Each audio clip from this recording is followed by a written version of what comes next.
বন্ধুরা, কৃষ্ণা কিচেনে আপনাদেরকে স্বাগত জানাচ্ছি। আজকে আমি একটা ইনস্ট্যান্ট সুইট বানাচ্ছি। বাটি চিনি এবং দুটো এলাচ নিয়ে নিচ্ছি। এবারে সেটা আমি মিক্সারের জারে ঢেলে দিলাম। আর এরপর আমি এর মধ্যে 14টা কাজুও দিয়ে দিলাম। দিয়ে এরপর এটাকে আমি একটা পাউডার বানিয়ে নেব। পাউডার বানানো হয়ে গেছে। এবার এটা একটু আমি চেলে নিচ্ছি। এর মধ্যে এলাচের খোসাগুলো একটু থাকবে, ওই জন্য আমি এটা চালনিতে ঢেলে একটু চেলে নিচ্ছি। চেলে নিলাম। এরপরে আমি এর মধ্যে ওই বাটিরই হাফ বাটি আমি মিল্ক পাউডার ঢালছি। মিল্ক পাউডার দিলাম। দিয়ে এরপরে আমি এর মধ্যে এক বাটি ডেসিকেটেড কোকোনাট দিচ্ছি। দিয়ে ভালো মতো এটা আমি মিলিয়ে নিচ্ছি। হাত দিয়েই ভালো মতো মিলিয়ে নিলাম।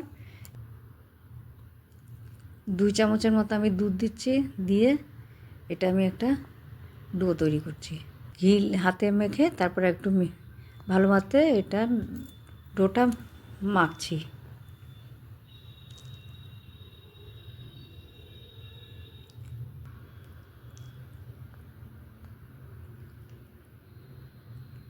লম্বা শেপ বানিয়ে এরপর আমি ওই কুচনো বাদামটার উপরে রেখে দেবো। আপনারা যে কোনো ড্রাই ফ্রুট দিতে পারেন, চেরিও কুচিয়ে দিতে পারেন এর মধ্যে।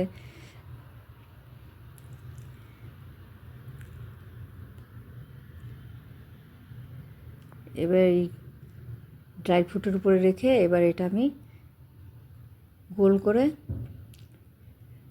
রোল বানিয়ে নেব।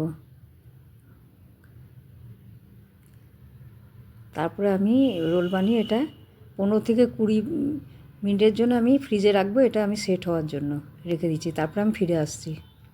হ্যাঁ, 20 মিনিট হয়ে গেছে। এরপর আমি একটা নাইফে ঘি লাগিয়ে এটাকে আমি গোল গোল করে কেটে নেব।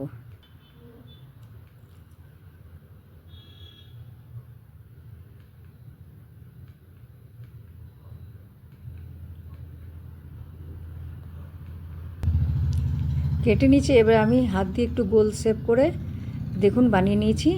এই মিষ্টিগুলো খুবই তাড়াতাড়ি হয়ে যায়। আপনাদের যখন ইচ্ছা তখন মন করলে এইগুলো আপনারা বানিয়ে খাবেন। এগুলো খেতে খুবই টেস্টি হয়। আর খেয়ে আমাকে বেশি বেশি করে লাইক আর শেয়ার করবেন। আজকের মতো এখানেই আসছি। আবার দেখা হবে অন্য রেসিপিতে।